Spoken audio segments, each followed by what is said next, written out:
Olá, muito bom dia! Chegamos aqui para mais uma Conversa com Felipe, as nossas lives de toda quinta-feira às 7h30 da manhã. Hoje trazemos um pouquinho aqui por motivos de coisas técnicas, mas já estamos ao vivo na nossa live. Eu quero te dar muito bom dia, tanto para você que vai ver aqui ao vivo, quanto para você que vai ver o gravado. Muito bom dia, seja muito bem-vindo. Pode mandando aí as suas dúvidas, se você está vendo ao vivo. Se você estiver vendo gravado, pode enviar também as suas dúvidas, que a gente vai te responder assim que possível no decorrer do dia aí, tá bom? Eu tenho aqui algumas perguntas, aqui as minhas perguntinhas, que as pessoas nos enviaram durante a semana, nos enviam pelo WhatsApp ou até mesmo pelo Instagram, ou ainda nas visitas que a gente realiza, né, as visitas presenciais. Quando a pessoa faz uma dúvida, eu falo, olha, pode ser que essa dúvida seja a dúvida de outra pessoa, e aí eu anoto essa dúvida para trazer aqui para vocês, tá bom? Então vamos lá, eu vou começar respondendo. Se você quiser deixar suas dúvidas aí, pode mandar também. Então a primeira delas é o seguinte: quanto eu ganho de subsídio? Eu tenho a mesma renda de um amigo que comprou. Eu consigo o mesmo valor? Então, muito interessante essa dúvida, né? A pessoa está perguntando quanto que ela vai conseguir de subsídio, porque ela tem a mesma renda que o amigo dela. Ela vai conseguir o mesmo valor? Não necessariamente. Não depende.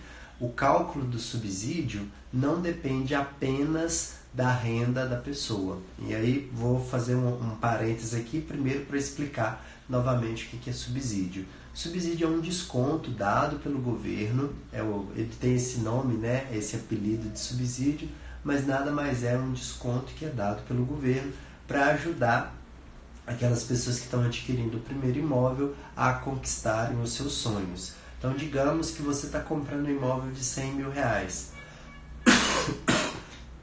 Perdão.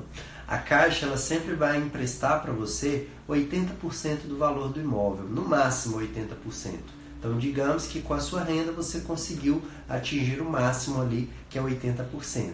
Então, você tem um imóvel de 100 mil e você conseguiu 80%, então está quase lá. E aí o subsídio ele entra como esse bônus, como um valor a mais. E aí a Caixa vai te falar, olha, pelo seu perfil eu vou te dar mais 5 mil de subsídio. Então ela vai repassar para a construtora, para o dono do imóvel, R$85 mil, mas só vai te cobrar os 80 mil. Por isso que a gente chama de desconto, que ela passa 85, mas te cobra apenas 80. E aí, respondendo a pergunta, né, do quanto que eu vou ganhar de subsídio. O subsídio depende de alguns fatores. Um deles é a renda, né? Como essa pessoa me perguntou, a renda dela é igual do amigo dela. Então, um dos fatores é realmente a renda. O segundo fator é a idade dessa pessoa, né? Pessoas de idades diferentes têm subsídios diferentes. Outro fator é o que a gente chama de fator social. Então, se a pessoa estiver comprando com duas pessoas juntas, se a pessoa estiver comprando e tem um filho, né? A Caixa dá uma ajuda maior.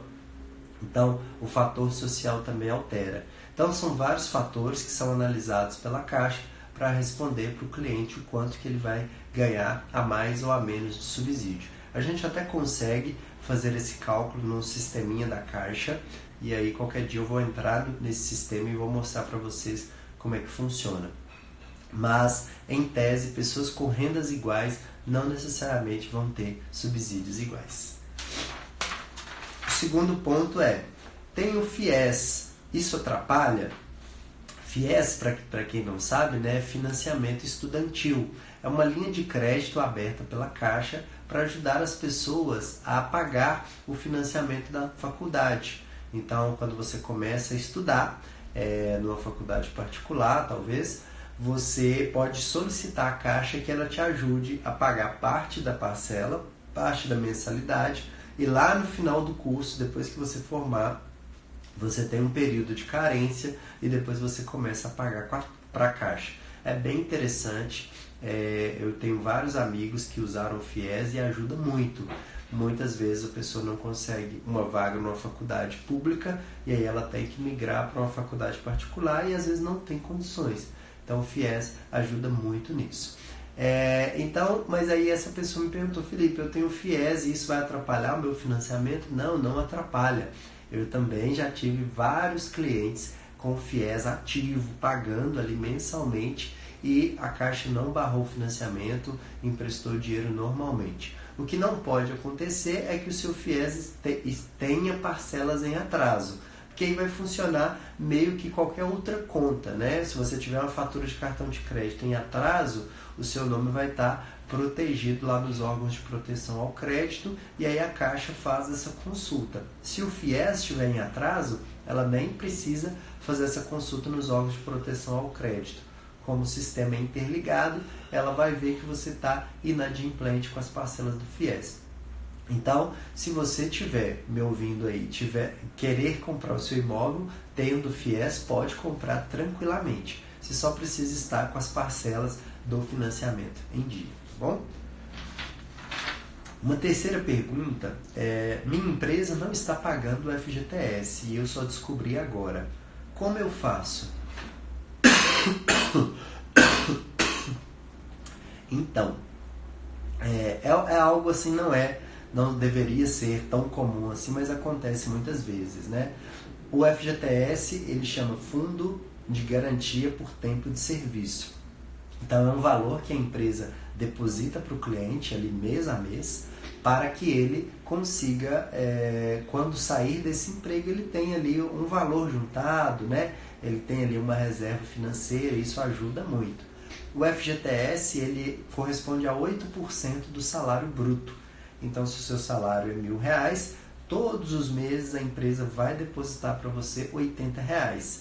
E esse valor ela não cobra de você, ela só deposita para você. É como se o seu salário fosse R$1.080. 1.000 ela te passa, 80 ela deixa na sua conta lá guardado. E aí o que acontece? Depois, né, esse valor vai sendo depositado mês a mês, e aí quando chega lá no final, quando você vai sair, a empresa pega todo aquele montante lá que você tem. Por exemplo, se você tiver 3 anos, a gente faz o cálculo assim: como são 8% ao mês, em 12 meses vão dar 96%. Então, basicamente, é um salário por ano, né, que fica guardadinho seu lá. Usando esse exemplo da renda de R$1.000, em 3 anos você teria R$3.000 de FGTS. E quando você sai, a empresa deposita mais um valor, o que a gente chama de multa, né, do FGTS, correspondente a 40% do valor que está lá. Então, se você tem 3.000 lá, você vai receber 3.000 mais 40% daquele valor. Só que o que acontece? Muitas empresas, às vezes, estão passando por dificuldade financeira, aí acontece que elas não conseguem fazer esse pagamento do FGTS mês a mês. E como esse valor ele fica ali parado, né, do trabalhador, ele só vai conseguir sacar esse dinheiro lá no final. Então, muitas empresas, às vezes, deixam de pagar o FGTS e só pagam no momento da rescisão. Só que o FGTS também pode ser usado para a compra da casa própria, né? Para a compra do seu imóvel.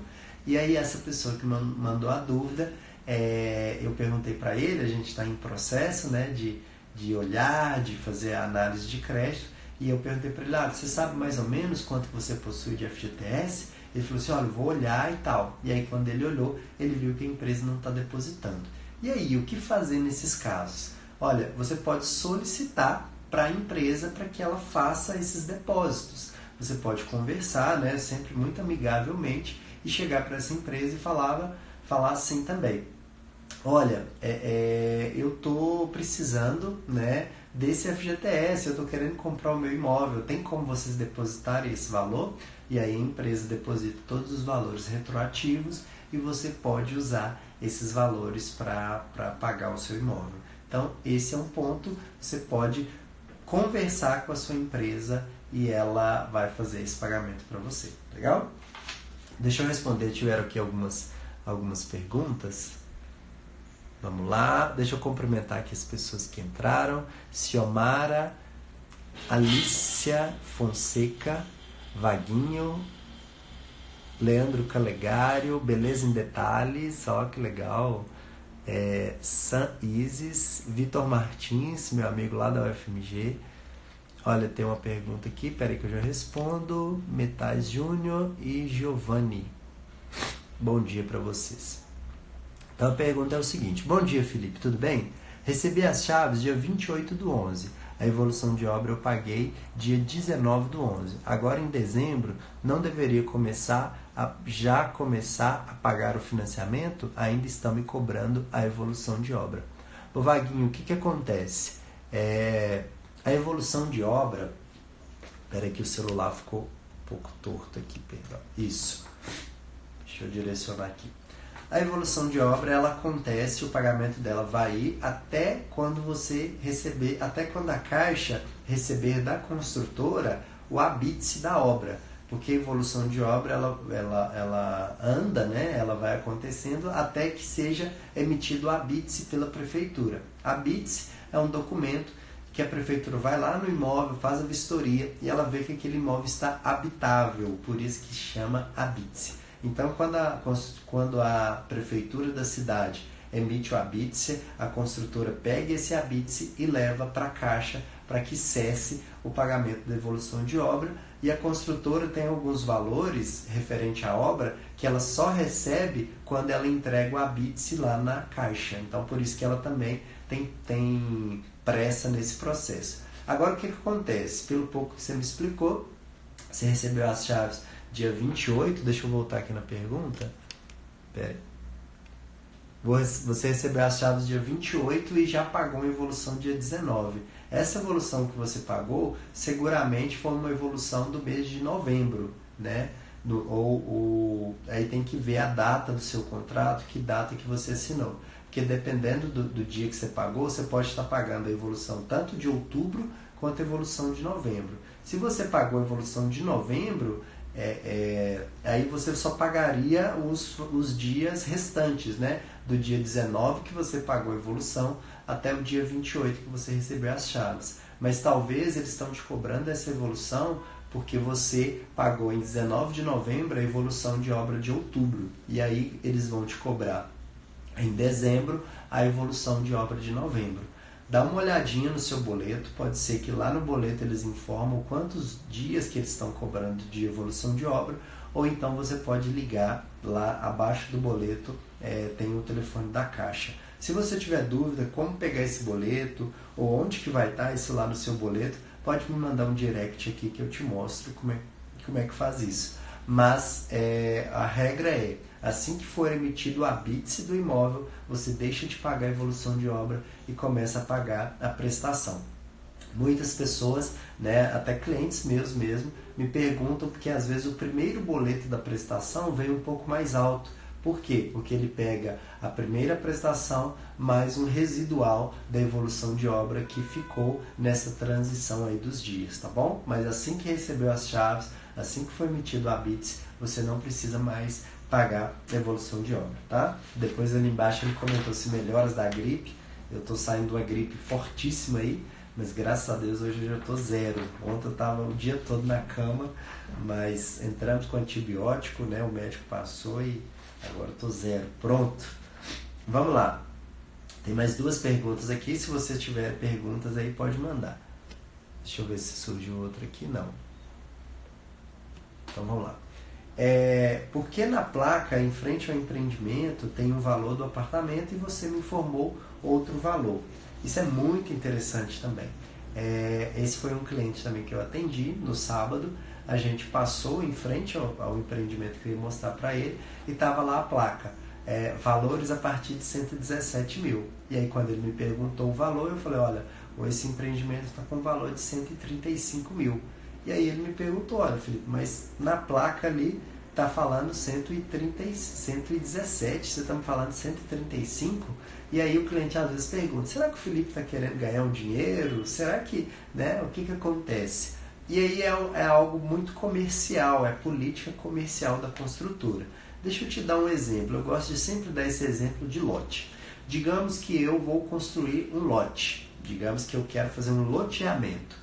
Eu tenho ali a minha fazendinha, né, com alguns hectares e eu quero construir um loteamento. E aí eu vou na prefeitura, emito todas as licenças, né, faço tudo legalmente, e aí passo o trator e abro as ruas e tal. Mas até então ninguém sabe que eu estou vendendo aquele loteamento, né? Não anunciei para ninguém. E aí eu começo a anunciar meus lotes, coloco a plaquinha lá, vende-se lotes aqui. Talvez quando eu colocar aquela plaquinha não vai chamar tanta atenção assim. Então o que eu faço? Eu vou lá e coloco uma placa bem chamativa e coloco assim, lotes aqui a partir de R$10.000. Por quê? Porque eu preciso trazer clientes, senão eu vou ficar ali o resto da vida com os lotes, mas ninguém vai saber que eu estou vendendo. Então os primeiros lotes eu vou tender a vender mais barato para que eu quero chamar clientes, né? E aí o primeiro cliente que vir, ele vai ficar meio assim, né? Fala assim, rapaz, esse lote seu está muito barato, é 10 mil. E aí eu vou explicar para ele, olha, eu estou vendendo por R$10.000, é o primeiro lote que eu estou vendendo, eu abri o loteamento agora para atrair os primeiros clientes. Depois não vai ser esse valor não. E aí a pessoa vai, então entendi. Porque senão você vai ficar pensando, deve ter alguma coisa errada nesse lote aí, R$10.000 está muito barato. E aí o primeiro compra de 10 e aí ele vai falar para os amigos, para a família, olha, eu comprei um lote por 10 mil, sério, 10 mil?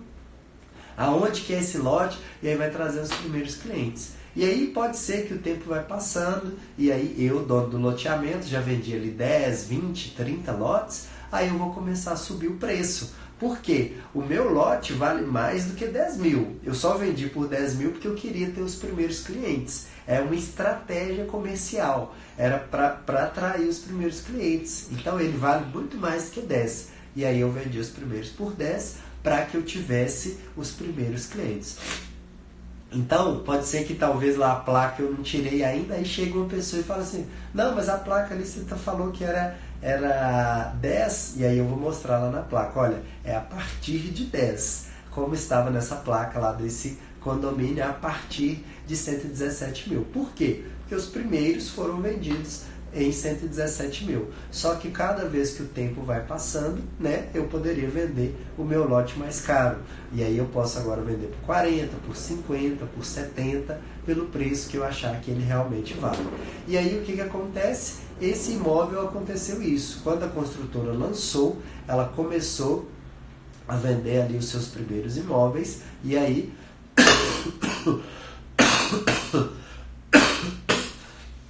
tô saindo da gripe ainda, perdão.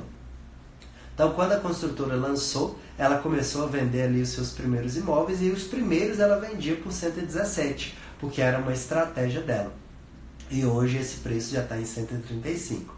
Então, por isso que eu sempre falo também que comprar na planta é muito interessante, porque aqueles que compram primeiro, eles conseguem preços melhores, condições de pagamento melhor. E aí, lá de 117 a gente não tem mais. Nesse mesmo condomínio eu vendi 3 apartamentos, mas lá a gente não tem mais esse imóvel. Deixa eu ver aqui, mais algumas pessoas entraram. O Leopoldino, meu grande amigo lá do Rio de Janeiro. Meu celular travou, perdão pelo emoticon, tranquilo. Estava passando para desejar uma excelente live, grande abraço. Você é um incrível amigo. Obrigado, Leopoldino, obrigado de coração. Você também é um amigo querido. A gente já se encontrou em vários eventos aí, e agora a gente vai se encontrar muito mais, né? Nesse ano aí já tem 3 eventos pra gente ir. Obrigado, muito sucesso aí no seu trabalho também. Você é um exemplo de vida para mim e para Marcela, minha esposa. Muito obrigado, Leopoldino, de verdade, viu? Obrigado mesmo. Stephanie Mello entrando aqui também. Bom dia. E eu vou responder a última pergunta que eu tenho, que eu trouxe hoje. Quanto mais velho eu for, fica mais difícil comprar? Então, não necessariamente. Não necessariamente fica mais difícil comprar. O que acontece? Existem 2 fatores que vão influenciar na idade. Um deles é o seguro, que ele já fica embutido na parcela. Por lei, a Caixa ela financia o imóvel, mas ela já cobra, né? já tem ali um percentual de seguro para a mesma garantia do cliente e para a garantia da